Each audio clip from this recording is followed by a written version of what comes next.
Hey, Kermit the Frog here, and you are listening to Manny on UFO Buster Radio Network. Yay! Why do I get up in the morning? That's just too far fucked.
This is Sparta! Fatality.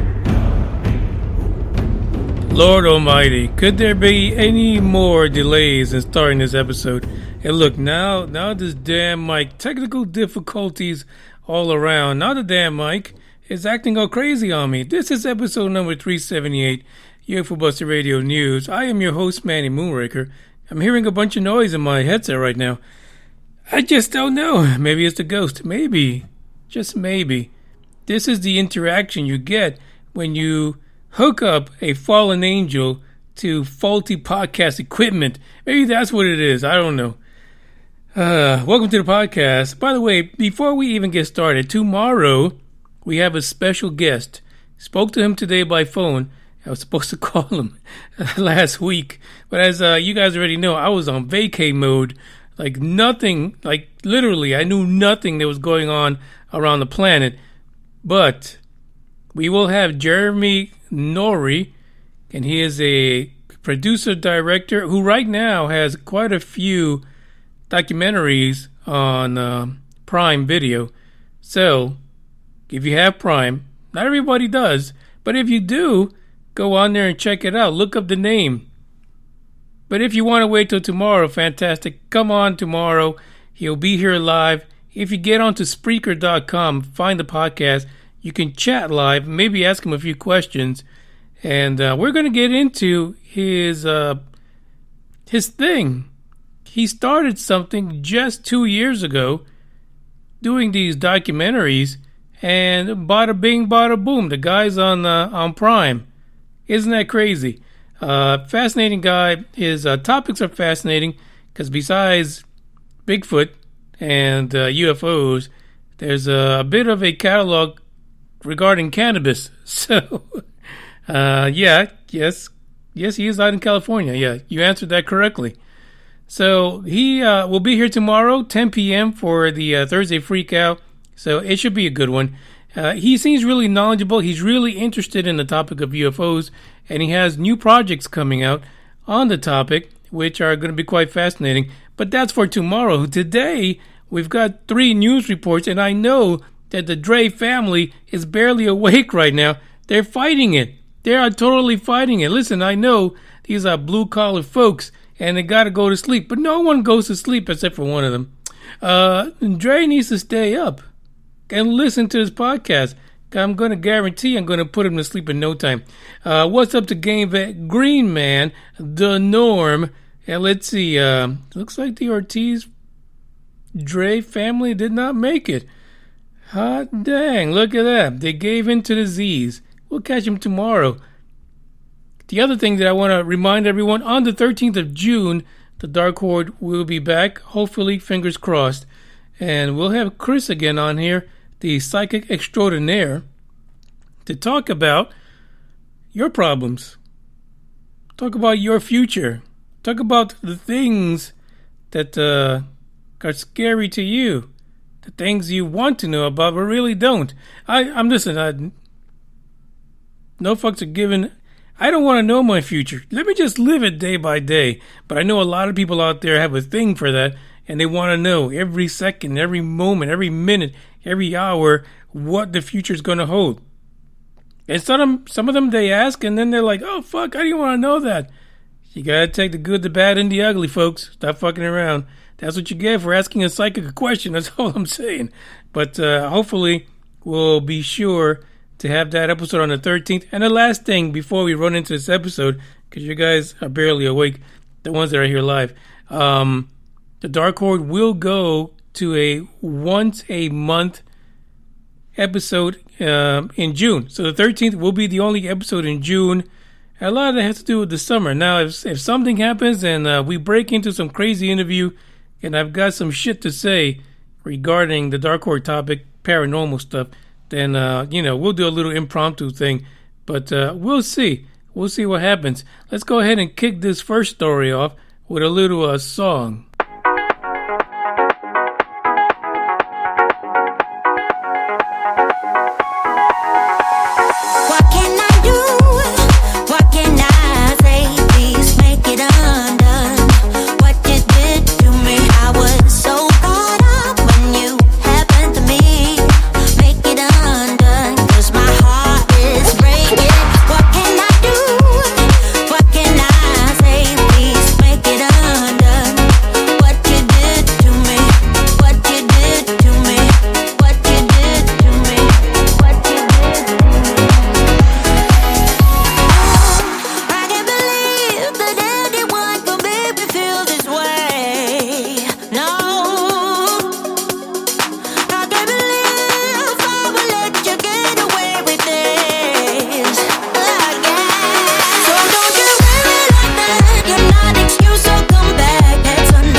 Looking at the live chat, and apparently the overseer is into body snatching. That's just crazy.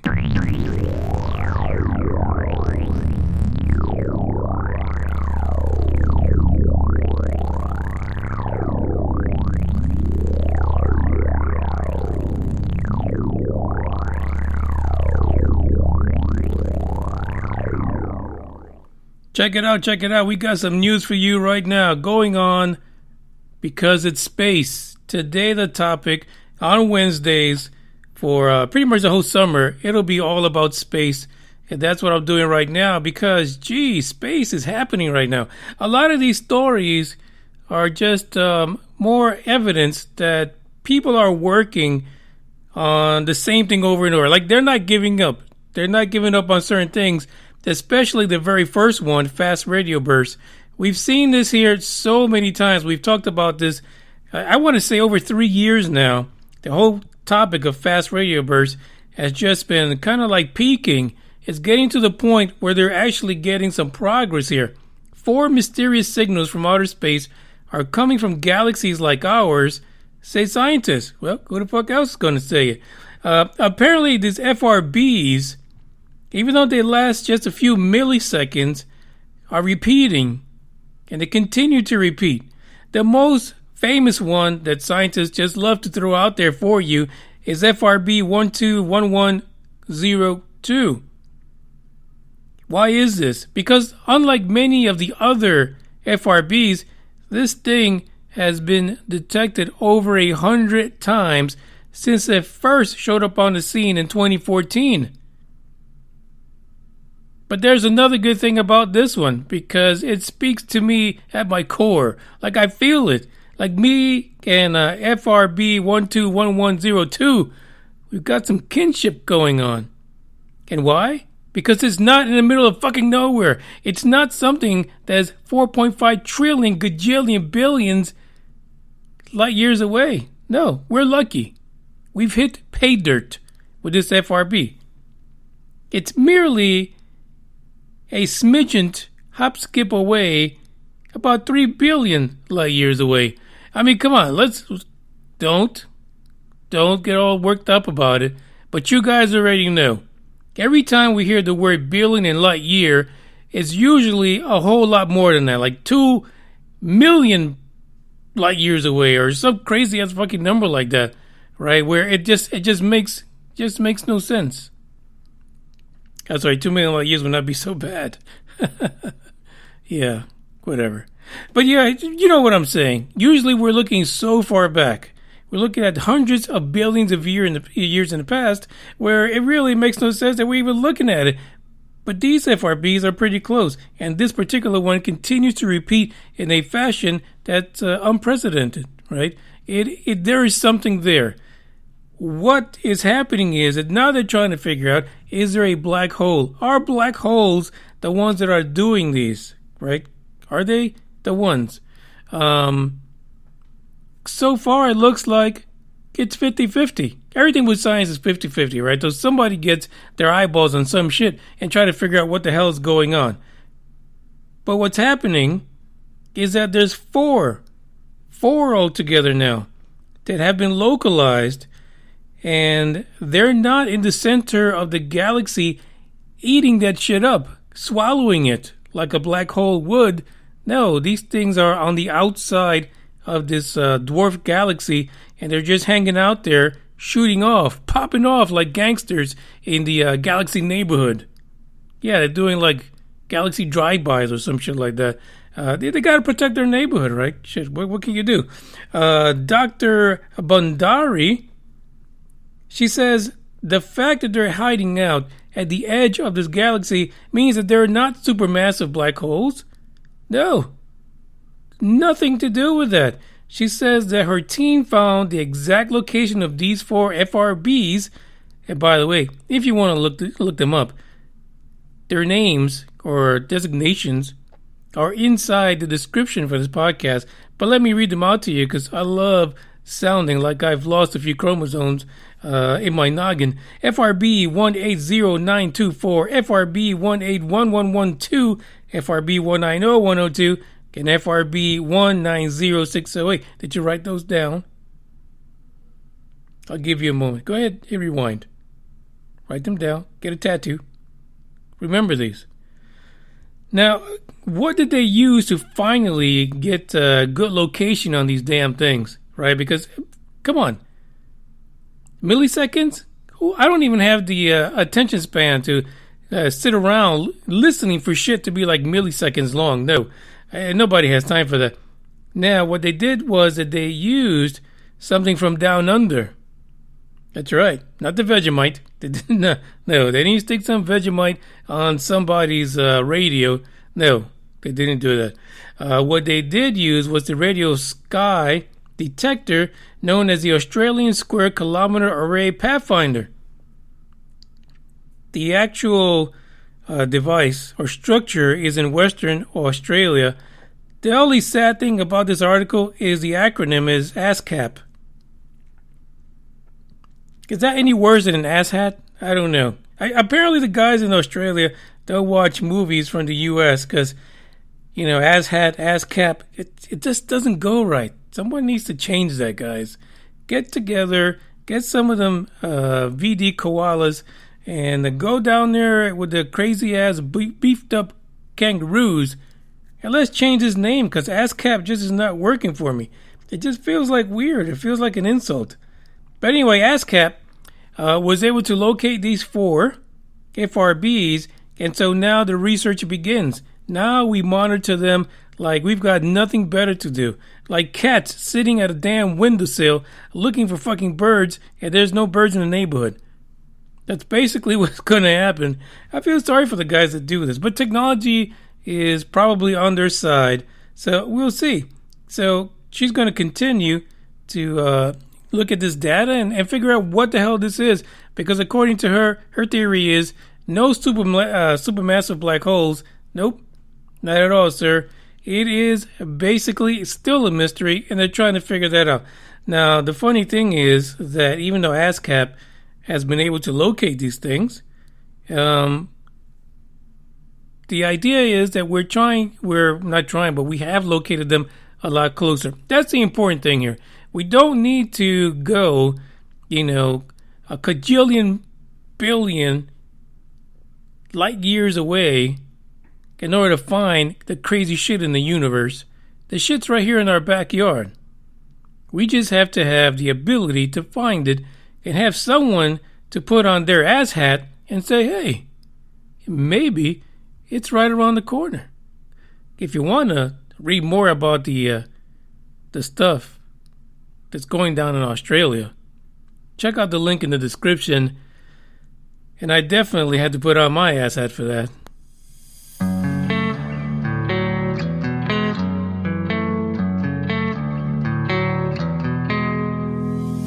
If I'm the bad one, take a look at yourself in the mirror. If I'm the worst one, ask anybody else who they prefer. If it comes down to me and you, I think that you are the one with a bad attitude.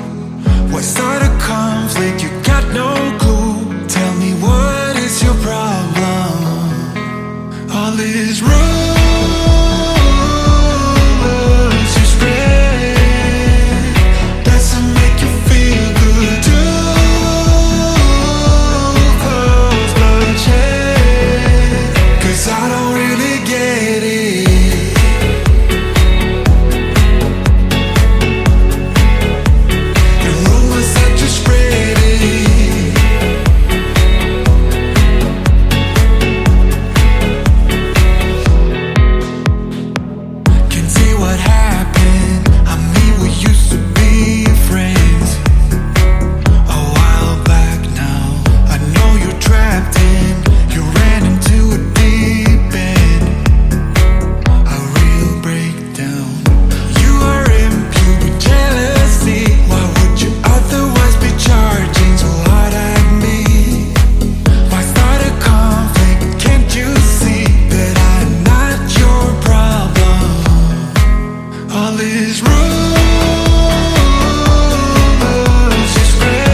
you spread, does it make you feel good too?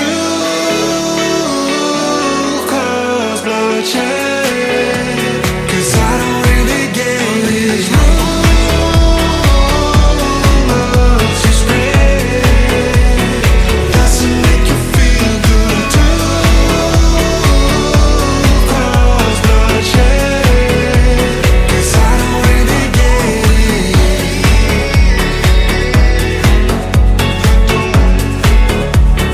rumors that you spreading. I don't really get it. I don't. One of the conspiracies regarding FRBs, thanks books, is that maybe what we're hearing is FTL, faster than light travel, by really smart ass fucking beings somewhere else. Put that in your ass cap.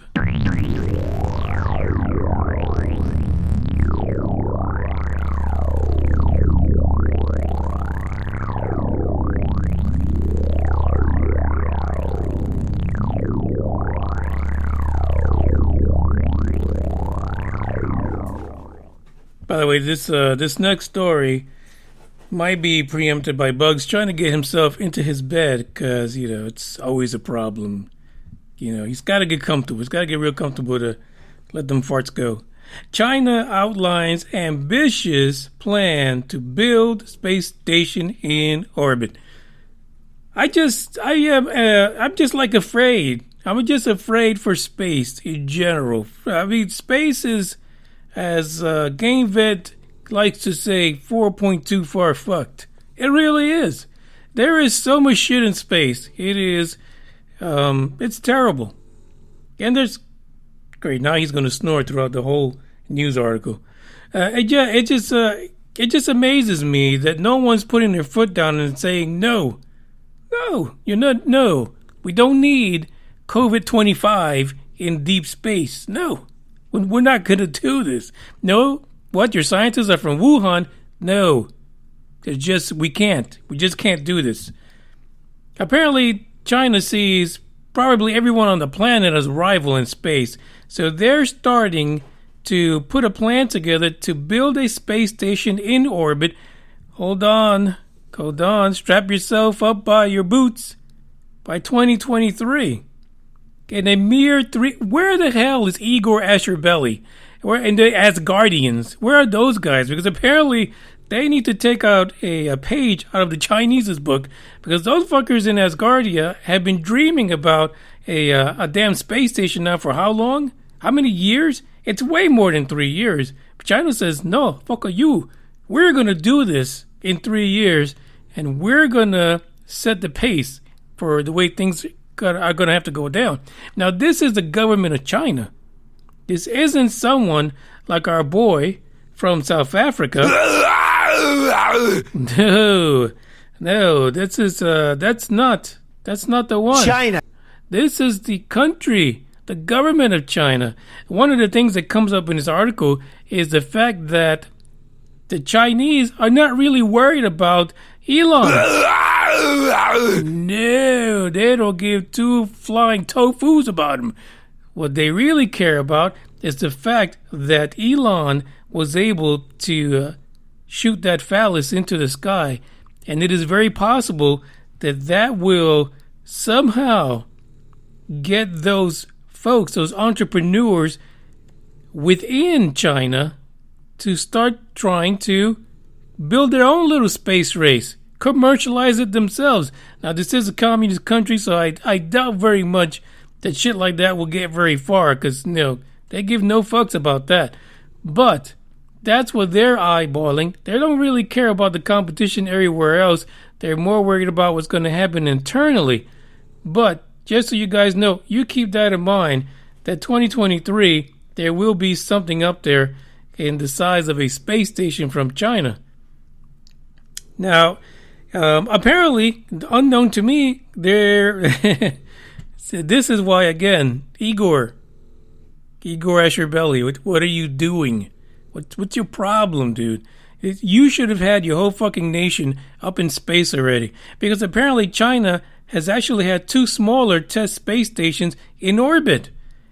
And they actually had fucking people in it, Igor. Come on. What are you doing? Listen, if you're an Asgardian, you need to renounce your citizenship. Go back to whatever country you're at. Because Igor, I don't know what the hell he's doing. He's asleep. He's busy doing other stuff. Except for getting these the space nation up in space where it's supposed to fucking be. But who knows? So the first module is supposed to go up within the next year with a total of 11 launches in order to complete the entire space station by 2023. I just have a feeling that they're going to do it and they'll be on time. Don't ask me why, but I get this feeling. So eventually they also are going to open up the space station to other nations possibly to come in and drop some of their people in there. Not that we'll see them again, but if you want to, maybe you've got an astronaut that's an asshole.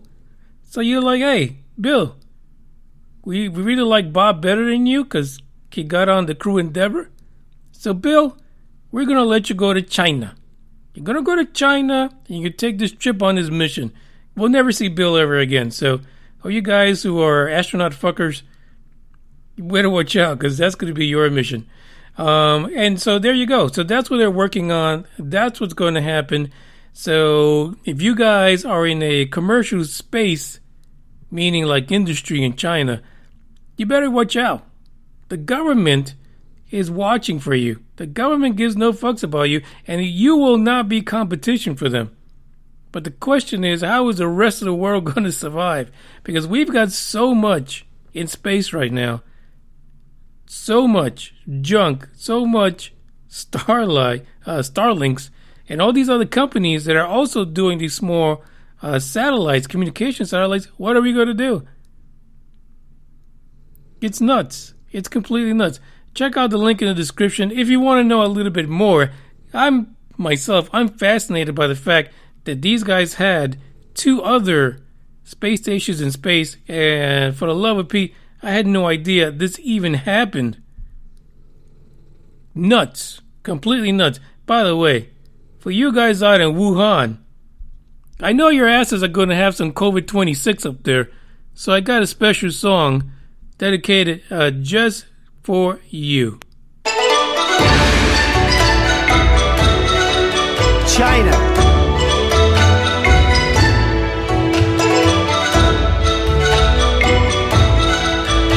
China.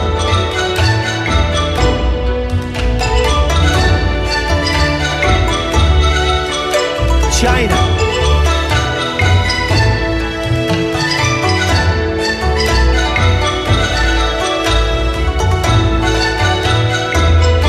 China.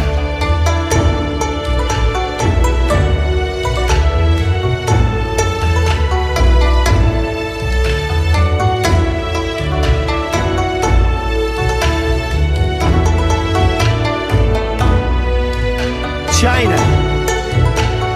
China. China. China. China. China. China. China. China. China now. China. China. You know, China. I know China very well. China. China. China. China. China. China. China. China. China. Northwest Wisconsin, where I'm from. It's China to me. China. China. China. China. China. China. China. China. You want to buy from China? That's great. Buy from China. Buy toys from China. China in particular. China. China.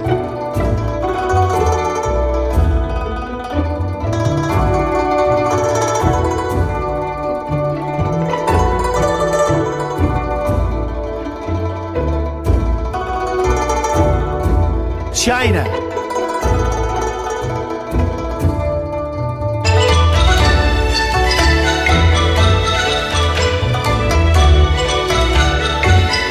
China.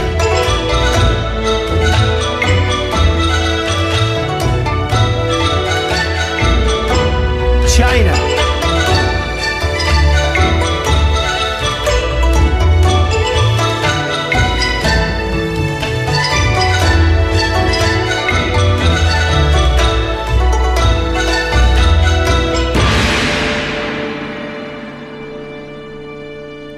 I have no idea what possessed me to do that, but it was pretty funny as hell in my mind, and in real life, it's fantastic.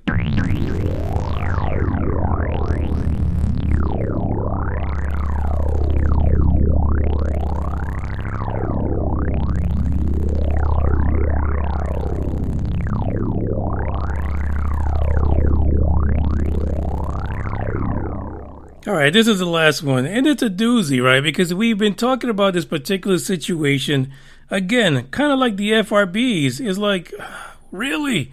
What's going on? What is going on? But the same thing here, Planet 9. Is it actually a black hole? Is it not a black hole? What the hell is it? Is it really there? We don't know, because we haven't fucking looked. And that's the thing that gets me. So they keep on doing these papers over and over again regarding Planet 9. And we know last year they decided to say, hey, maybe it's a primordial black hole that was there when the universe started, and it broke off like a little bird. And it lost its way, and it ended up not just in our galaxy, but in our solar system. A black hole. But they can't find it because it's primordial. It's like a pinprick in space. But highly dense. So if shit went around it, it would get affected by it. Kind of like those trans-Neptunian objects that traverse Neptune. How they know that these things are being impacted by something like a Planet 9 or a primordial black hole is because apparently the gravitational pull from whatever the hell is out there, it's much greater than Neptune's. So something else is pulling at these trans-Neptunian objects, and nobody knows what the hell it is. But the fight goes on. So here's a little bit about the hypothetical Planet 9. According to this, it has an elliptical orbit around the sun, but it's not like it's close. It's out in the middle of nowhere. Some people like to call it bumfuck Egypt, out there somewhere. It's in the desert somewhere. I don't know. But here's what it is. They say that the orbit itself takes about 10,000 to 20,000 years in order to make it around the sun one time. Thanks, Bugs. It is about 5 to 10 times the mass of the planet Earth, and the radius, they hypothetically believe, it's about 2 to 4 times that of our planet. But then we get into the fringe of things. We get into things like the primordial black hole. So, of course, all the guys with the pocket protectors are going bananas. Like they're retaping their glasses and they're like sitting down and they're staring at this. They're burning holes into whatever the hell they're looking at, trying to figure out what it is. But this time, we got ourselves a superstar. We got ourselves someone who gives no fucks about going against whatever the hell science says. And that is Avi Loeb. Avi Loeb, if you remember him, he was the dude who came out of nowhere. He's an astrophysicist out of Harvard, of all places. Yeah, I know you guys are running to get a refund now. But he's out of Harvard, and he said something weird. He said, Oumuamua, that object from out of fucking nowhere, it's alien. He said, listen, look at this thing. Look at this damn rock. It's not from here. It doesn't even look like any of the other rocks. And as a matter of fact, it's moving so damn fast, we missed it just like that. Which they did. They missed it. It was moving too damn fast. But apparently, Amir Siraj and Avi got together to write a paper about this situation with Planet 9 and the fact that people are saying maybe it's a primordial black hole in there. Avi and his buddy, his little buddy here, he's like, Gilligan and the captain. They pretty much don't think the primordial thing is a real deal. Avi's like, nah, fuck. You listen. He's like, hey, I can do crazy ass fucking rocks that you guys want to give Hawaiian names to, but no, I stop it at that. There is no primordial black hole. No. But what he's saying is in his paper is, if there is something out there, it is definitely a planet, a big ass fucking planet, way out in the middle of nowhere, that one day will come around, crash into the planet, and kill us all. He didn't go that far, but I'm sure he's thinking it. But the idea here is that, no, it's not a black hole, it's a planet. But because we're scientists, we have to go and put the hypothesis out there and try to disprove it if we need to. So he's saying that there is a new observatory called Rubin. What a nice name. I mean, it's a lot better than, go walking up to a place and taking a tour of the ASCAP. I mean, come on. Australia. God. Anyway, so the Rubin Observatory apparently is going to have a 10-year survey that it's going to be conducting of the sky. 10 years. This is great. Most of us will be alive, so that's a good thing. The survey is called the Legacy Survey of Space and Time, or LSST. Well, at least it wasn't LSSD, because then we know exactly what they'd be writing after the 10 years. Gibberish. So the best thing about this thing is physically that of all the observatories out there, this one can really capture a significant amount of the sky. As a matter of fact, they say that this observatory will I'm trying to see here. How long does it take? In 3 nights. This is amazing. In 3 nights, the entire southern hemisphere is actually looked at by this observatory. That's how fast it is. That's how wide it is. As a matter of fact, the coverage area for this at any one time is the size of 40 moons. Not the ones you're sitting on, but basically the moon that's up there, the cheese one. So what Avi is saying is, if we have a primordial black hole that's sucking shit up, that there will be flashes of light while this is happening. These flashes will be able to be detected by this extremely sensitive observatory. Oh, Rubin. That is his hope. That is why they're writing this paper, because they want to get their 2 cents in on the data that comes out of Rubin. And they just want to know whether or not we have a primordial black hole. And the other thing is, the problem that with Planet 9 is that if it is a planet, because it is so far out towards the edge of the solar system, that there's barely any light getting to it. But maybe possibly this Rubin Observatory might be able to catch the faintest of light, and maybe even then it might be able to detect whether or not we have a primordial black hole or a gigantic ass planet filled with like demons and shit that's supposed to come around and destroy our planet. I know you guys like that theory a lot better than what the idea of a primordial black hole. Jeez. The LS is a quote here. The LSST will be unique in its ability to survey the entire sky about twice per week, and a remarkable level of sensitivity. Fuck. I'm sorry, I saw his name too right after that, and I just got all confused. Says Siraj. It's just crazy, I know. It's late. We calculated that the flares from the creation of a small body onto a Planet 9 black hole would be the brightest near the optical band where LSST operates. So there you go. The fucking thing swallows something, puts out a flash, LSST is on it, or Rubin. But there's a problem. There is a problem. There's always a fucking catch, right? You just can't get this done the first time around. You got to give me the good, the bad, and the ugly. So here's the problem. That because they're looking for a flash of light, they're looking for that little pinprick flash in all that space that is the solar system. Bugs is just going to town here. He's really not into the whole primordial shit. He really isn't. The problem is, hold your breath, Starlink. Apparently Starlink and the flashy little boxes that they are, apparently they could actually decrease the sensitivity of this Rubin Observatory and it really fuck up the idea of trying to figure out whether Planet 9 exists or whether we have a primordial black hole. Thank you so much, Elon. I mean, he's a gift that keeps on giving sometimes. He really is.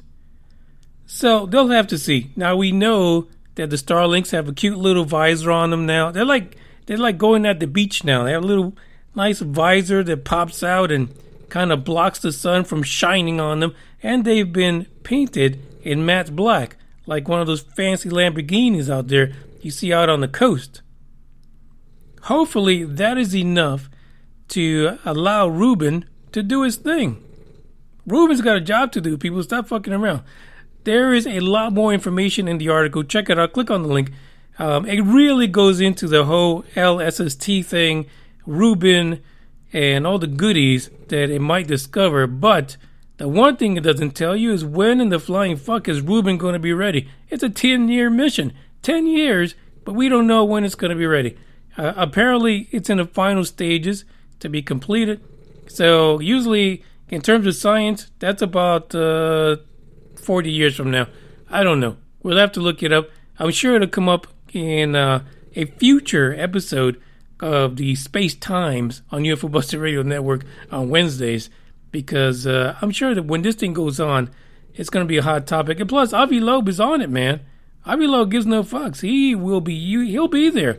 He's going to get that data. And if he doesn't get that data, he's heading over to the ASCAP. Thanks, Bugs. I swear he sounds like a Harley sometimes. It's just weird. This is the episode for today. By the way, when I was speaking to Jeremy today, producer, director guy for tomorrow, he mentioned that someone on Facebook actually mentioned UFO Buster Radio to him.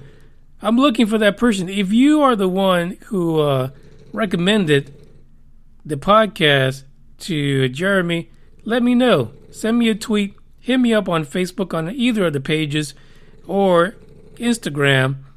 I want to get to know the person that stepped forward and said, "Hey, Jeremy, I got a podcast for you." Thanks for tuning in. I appreciate every one of you guys.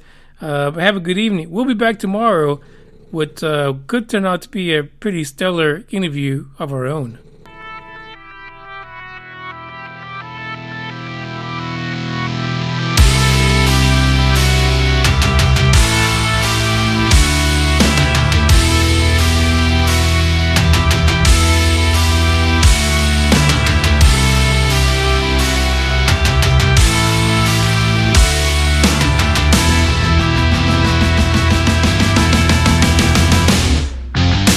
Sit back, enjoy the ride.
China.